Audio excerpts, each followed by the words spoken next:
राधे राधे, जय श्री कृष्णा, श्री हरिदास। कैसे हैं आप सब? आशा करती हूँ कि आप सभी का के कृपा से अच्छे होंगे, स्वस्थ होंगे और मंगल में होंगे।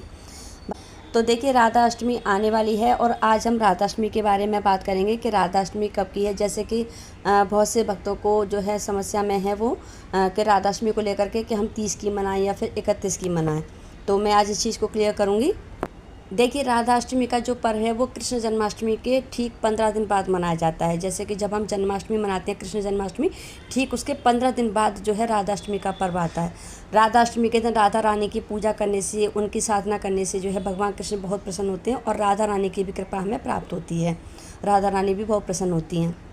तो सबसे पहले तो मैं आपको बता देती हूँ कि राधा अष्टमी कौन से दिन मनाई जाएगी, 30 को या फिर 31 को। तो देखिए, जो राधा अष्टमी की जो तिथि है वो भाद्रपद की शुक्ल पक्ष अष्टमी तिथि को, मतलब कि 30 अगस्त को रात को 10:46 पर लगेगी और 31 अगस्त को जो है 12:57 तक रहेगी। तो 31 अगस्त को 12:57 तक रहेगी। तो जो राधा अष्टमी की जो तिथि है वो 31 अगस्त को मनाई जाएगी। तो देखिए, राधा अष्टमी के दिन जो है व्रत रखा जाता है। जैसे कि जो कुछ भक्त जो हैं वो पूरे दिन का ही व्रत करते हैं, या फिर कुछ भक्त जो है जैसे कि हम राधा रानी का अभिषेक करते हैं, उनकी पूजा अर्चना करने के बाद में वो उस व्रत का पारण कर लेते हैं। वैसे शास्त्रों के अनुसार जो है राधा अष्टमी का जो व्रत होता है उसे पूरे दिन करने के बाद में अगले दिन ही पारण बताया है उसका, या फिर आप शाम को भी कर सकते हैं। जैसे कि आपने 12 बजे आपने राधा रानी जी का अभिषेक किया, पूजा अर्चना की, उसके बाद में आप जो है शाम को फलाहार वगैरह या पंचामृत वगैरह आप ले सकते हैं। तो अब देखिए, राधा अष्टमी के दिन राधा रानी की पूजा की, अर्चना की और जो है उनकी अभिषेक वगैरह की जो बात आती है कि उसकी हम पूजा अर्चना विधि हम कैसे करें।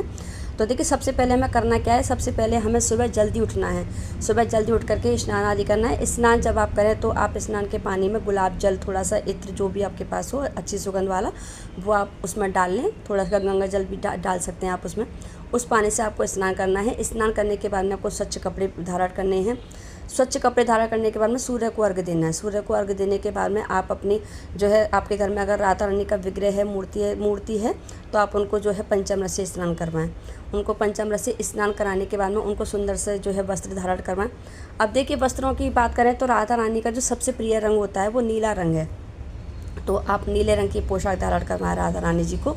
नीला रंग ना हो तो आप लाल भी करा सकते हैं।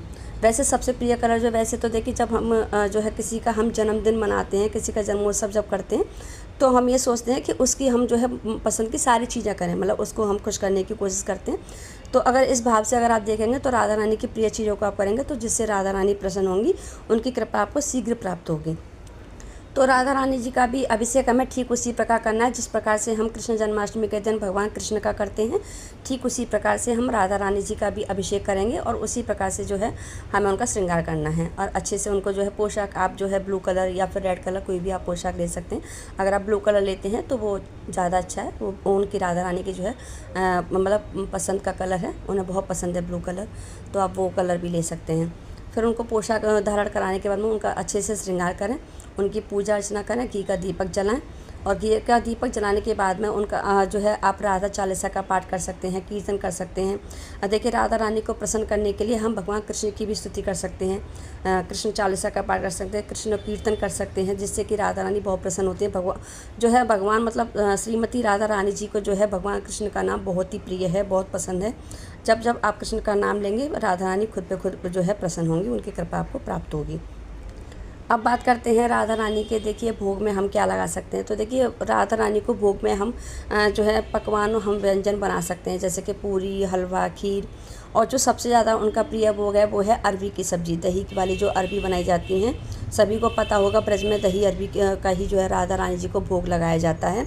और मालपुआ उनको बहुत पसंद है। तो ये 2 चीज़ें आप ज़रूर से बनाएं। तो मालपुआ और अरबी की सब्ज़ी और रबड़ी, खीर, तो आप जो भी, या फिर कोई भी मिठाई आप बाहर से भी लेकर आना चाहते हैं तो उसका भी आप भोग लगा सकते हैं। लेकिन अगर जो भी भक्त जो है व्रत रख रहे हैं अष्टमी के दिन, राधा अष्टमी के दिन जो व्रत रख रहे हैं, उनको जो है तामसिक भोजन या अन्न का सेवन नहीं करना है। इस चीज़ का आपको ध्यान रखना है, क्योंकि किसी भी व्रत में जो है, मतलब खास करके हम राधा अष्टमी के जैसे एकादश के व्रत हम करते हैं, उसमें हम अन्न का प्रयोग नहीं करते हैं, फलाहार करते हैं। तो आप इस जो है पूजा अर्चना के बाद में पंचामृत या फिर फलाहार कर सकते हैं। उसी प्रकार से आपको व्रत को करना है। देखिए, ऐसा माना जाता है कि जो भी भक्त कृष्ण जन्माष्टमी के दिन जो है जन्माष्टमी का व्रत रखते हैं, और अगर राधा रानी के अष्टमी के दिन जो है इस राधा रानी अष्टमी का जो व्रत नहीं करते हैं, तो उनका जो फल है वो अधूरा रहता है।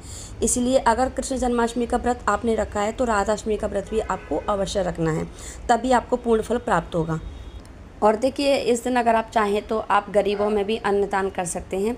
राधा अष्टमी के दिन श्री राधा जी की, श्री भगवान कृष्ण की पूजा अर्चना करने से साधक के जीवन में सुख संपत्ति आती है, हमेशा घर धन धान्य से भरा रहता है। और देखिए, इस दिन कुछ कार्य को करने से आपको बचना चाहिए, जैसे कि किसी को कटु वचन बोलना या किसी की बुराई सुनना या फिर करना। अगर आप किसी की बुराई करते या सुनते हैं, तो आप भी उतने ही पाप के भागीदार होते हैं जितना कि वो सामने वाला मतलब जो भी आपसे कर रहा है या फिर आप सुन रहे हैं, उतने ही आपके जो है आप आपके भागीदार हो जाते हैं। तो इस दिन अगर आप जितना हो सके, जितना आप कर सकते हैं, उतना आप भक्ति में लीन रहें। आप माला जप कर सकते हैं, कीर्तन कर सकते हैं, भगवान कृष्ण का नाम का जाप कर सकते हैं, कृष्ण चालीसा कर सकते हैं, श्री राधा रानी चालीसा पाठ कर सकते हैं, राधा रानी के जो है नाम का जो है मंत्र जाप आप कर सकते हैं, या राधा रानी मंत्र का जो जाप होता है उसका भी आप जो है कर सकते हैं। तो आज की वीडियो में इतना ही। अगर आपको मेरी वीडियो ज़रा सी भी अच्छी लगी हो तो वीडियो को लाइक, सब्सक्राइब एंड शेयर ज़रूर करें। मिलती हूँ अगली वीडियो में। राधे राधे, जय श्री कृष्णा।